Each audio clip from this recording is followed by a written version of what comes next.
С времето всичко се превръща в прах, рече тя, втривайки ръцете си една в друга, докато почернялата кожа почна да се рони на земята.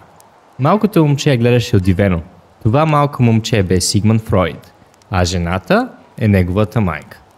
Много хора търсят смисълът на техния живот. Безброй книги се опитват да помогнат. Един добър пример е Човекът в търсене на смисъл от Виктор Франкъл. Франкъл е бил жертва на нацистска Германия, който не само успява да оцелее, но и дава сила на тези около него да продължат напред. Според него затворниците, намерили смисъл и цел, оцеляват най-дълго. Едното нещо, което е давало сила на Франкъл, е любовта. Той прекарал времето си, гледайки небесата, говорейки със съпругата си. След като е освободен, той разбира, че цялото му семейство е, за жалост, загинало в Аушвиц. Въпреки мъченията, Франкъл бива посрещнат с апатия. Хората му казвали, да, какво като ти си случило това нещо, и на нас не ни беше леко. Хората, вече изживявали толкова много, са прекалено уморени и изцедени, за да покажат любов и разбиране. Но той продължава да им помага, дори и днес, чрез книгите си. Чрез подобни книги и горчив опит, човек може да намери своя смисъл. Било то в проекти, семейства, красиви залези, дори и в нещо просто, като миене на чиниите. Хубаво, но защо трябва животът да има смисъл? За да разберем защо, трябва все пак да разберем какво е това нещо смисъл на живота. Нека подходим като учени хора и нека да го доведем до някаква крайност, за да се отличи влиянието му. Нека предположим, че хората имат смисъл и нека си представим, че един произволен човек просто изчезва. Хората около него сигурно биха се стреснали, а пък близките му едва ли ще са много щастливи. Някои от тях ще придобият временно състояние мъка, но в крайна сметка това е една малка група от хора. Всички останали продължават напред. От тук може да заключим, че един липсващ човек и неговият смисъл, те ще имат забележителен ефект върху малка група от хора.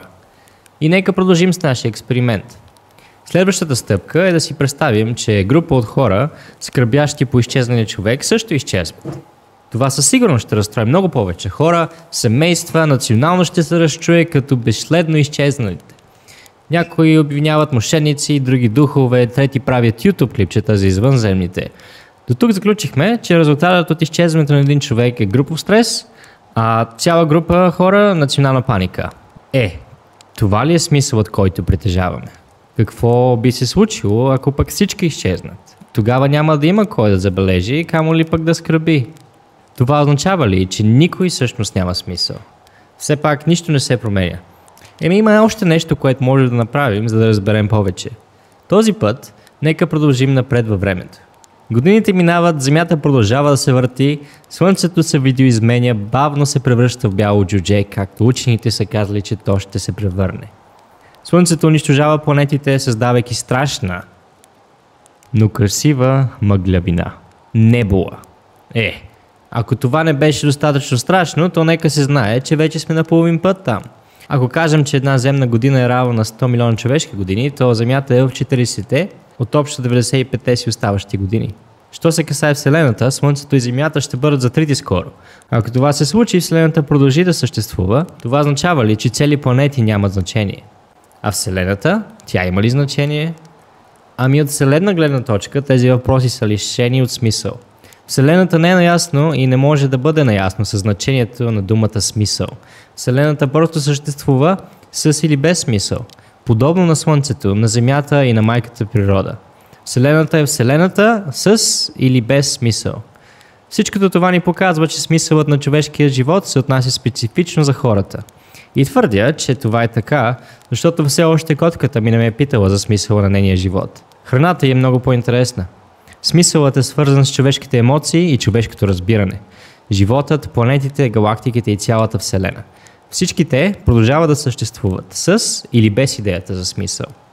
Дали ще ги заде черна дупка или умиращо слънце, за тях няма особено значение. Те са просто космическа прах, космически камъни и съществуват просто защото съществуват. Виждаш ли сега? Не може просто да кажем дали животът има смисъл. Това е нещо, което хората имат и нещо, което хората дават. Ние даваме смисъл на Вселената.